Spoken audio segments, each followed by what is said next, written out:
Assalamualaikum warahmatullahi wabarakatuh. Halo semuanya, saya Nabila Maura Putri dari Prodi S1 Kimia akan mempresentasikan materi tentang polutan untuk memenuhi mata kuliah Kimia Lingkungan.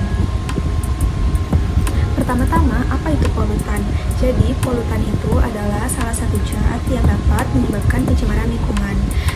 Suatu zat dikatakan polutan apabila kadarnya berlebihan sehingga dapat merusak atau mengganggu kehidupan makhluk hidup, juga ekosistem. Apa saja sih jenis-jenis polutan? Jenis polutan secara umum terbagi menjadi 5, yaitu ada polutan udara, polutan air, polutan tanah, polutan cahaya, juga polutan suara. Untuk polutan udara, tanah, dan air itu kurang lebih sama, yaitu berkaitan dengan kualitas. Contohnya untuk polutan udara. Polutan udara sudah pasti berkaitan dengan udara, di mana di dalamnya itu biasanya terdapat asap, debu, gas, dan partikel lain yang menjadi unsur utama dalam pencemaran udara. Nah, kontaminan-kontaminan di dalamnya biasanya ada karbon dioksida, nitrogen dioksida, sulfur dioksida, atau unsur-unsur lainnya. Sedangkan polutan air sudah pasti akan berkaitan dengan kualitas air. Air yang sudah tercampur dengan bahan kimia, limbah domestik, limbah industri, itu dapat merusak kualitas dari air tersebut, di mana akan menyebabkan kerusakan pada ekosistem di dalam air. Selanjutnya ada polutan tanah. Polutan tanah sudah pasti berkaitan dengan struktur tanah, di mana tanah mengandung seperti bahan kimia, limbah industri, dan limbah domestik yang akan merusak struktur tanah tersebut dan menyebabkan kerusakan pada tanaman dan hewan. Polutan tanah ini dibagi menjadi 5 tipe loh.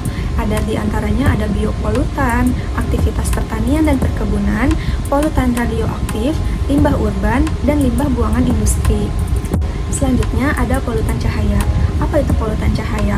Jadi polutan cahaya adalah cahaya yang diproduksi secara berlebihan yang biasanya dihasilkan oleh perkotaan-perkotaan besar, dan ini akan mengganggu aktivitas dari hewan nokturnal juga pada pola migrasi burung. Selain itu, cahaya yang terlalu terang atau berlebihan juga dapat mengakibatkan gangguan penglihatan pada manusia serta berpotensi menyebabkan gangguan pada mata. Lalu ada yang terakhir adalah polutan suara. Polutan suara sudah pasti akan berkaitan dengan kebisingan, di mana kebisingan ini kekuatannya berada di atas 85 desibel. Contohnya apa saja sih? Contohnya konser musik rocker, suara pengeboran tanah, suara sirine, suara mesin pesawat, suara speaker, ataupun senar dari angkatan laut. Nah, selanjutnya kita akan membahas tentang sumber-sumber polutan. Sumber-sumber polutan ini dibagi menjadi beberapa bagian. Yang pertama adalah deposi atmosfer. Nah, sumber alami polutan dari deposi atmosfer ini biasanya ada aktivitas mikroba, sambaran petir, atau kebakaran alami. Selain itu, ada juga sumber polutan yang disebabkan oleh aktivitas manusia. Seperti apa? Emisi kendaraan, pembakaran bahan bakar fosil yang akan mengandung sulfur, seperti batu bara, peleburan logam, emisi industri, dan yang lain-lain. Selain daripada itu pula, kontaminan utama dari deposi atmosfer itu adalah kandungan seperti sulfur dioksida, nitrogen oksida, atau amonia atau nitrogen total, merkuri, dan logam berat lainnya. Ada pula PCB atau poliklorinasi binefil, ada PAH hidrokarbon aromatik polisiklik, dan juga bisa pestisida dan herbisida. Air limbah dan limbah. Sumber polutan dari air limbah dan limbah ini biasanya dari industri, di mana bentuknya bisa berbagai macam, bisa berupa cairan, padatan, ataupun gas. Namun yang sudah pasti adalah semua industri itu pasti akan menghasilkan limbah cair berupa air, di mana sumber kontaminan utama dari air limbah itu adalah di dalamnya akan terkandung nitrogen, fosfor, bakteri, BOD atau bahan pencemar organik, sedimen, obat-obatan, dan kontaminan lainnya, tergantung daripada jenis industrinya. Bisa industri farmasi, kosmetik, ataupun industri makanan, itu akan beda-beda hasil limbah cairnya. Selanjutnya ada limpasan air hujan. Limpasan air hujan ini apa sih? Limpasan air hujan ini adalah sumber polutan yang tidak menyebar dalam satu titik. Kenapa? Karena limpasan ini terjadi ketika curah hujan itu tidak meresap ke dalam air tanah, sehingga air hujan itu akan mengalir di permukaan tanah dan akan menyapu apapun kontaminan-kontaminan yang ada di atas permukaan tanah. Contohnya misalkan air hujan di perkotaan, di mana ketika air hujan tidak menyerap, dia akan membawa sedimen lepas dari lokasi konstruksi dan tanah dari jalan dan jalan raya ke saluran air. di mana ini akan meningkatkan beban fosfor dan nitrogen serta kekeruhan. Selain daripada itu, bisa juga terjadi di lahan pertanian, di mana air hujan itu tidak menyerap ke dalam tanah pertanian, sehingga akan membawa pupuk, lumpur, atau pupuk kandang yang belum digunakan oleh tanaman, yang secara signifikan ini mempengaruhi beban nitrogen dan fosfor di aliran air dan sungai. Nah, pestisida dan herbisida juga bisa jadi larut atau terbawa oleh air di permukaan tersebut. Selanjutnya adalah pertambangan minyak dan gas. Nah, di sini sama seperti sebelumnya, pasti masalah utamanya itu adalah air. Dalam dunia pertambangan, air itu bisa saja merembes ke dalam celah-celah di tambang, bereaksi dengan batuan tanah sedimen bawah permukaan yang mana itu mengandung sulfur, sehingga akan membentuk asam sulfat dan kemudian dapat melarutkan garam. Nah, larutan inilah yang akan dibawa alir oleh air sehingga menyebabkan pH yang rendah dan atau seringkali air berubah menjadi warna kuning atau merah dikarenakan adanya zat besi yang terlarut. Bisa juga dapat mengendap di sepanjang dasar sungai, membunuh makroinvertebrata beetling, dan juga seringkali cairan-cairan ini tuh sudah pasti mengandung merkuri, tembaga, dan timbal dalam kadar yang tinggi. Selain itu juga, ekstraksi minyak dan gas ini biasanya menghasilkan yang namanya air tereproduksi. Air tereproduksi ini biasanya berisi campuran dari air, sisa hidrokarbon atau bahan kimia apapun yang biasa dimasukkan ke dalam proses fracking. Dan kadar kontaminan tinggi ini ditemukan loh secara alami di fitur geologi yang dieksploitasi. Kontaminan ini dapat mencangkup garam, logam berat, dan isotop radioaktif. Contoh polutan yang ada di sekitar kita.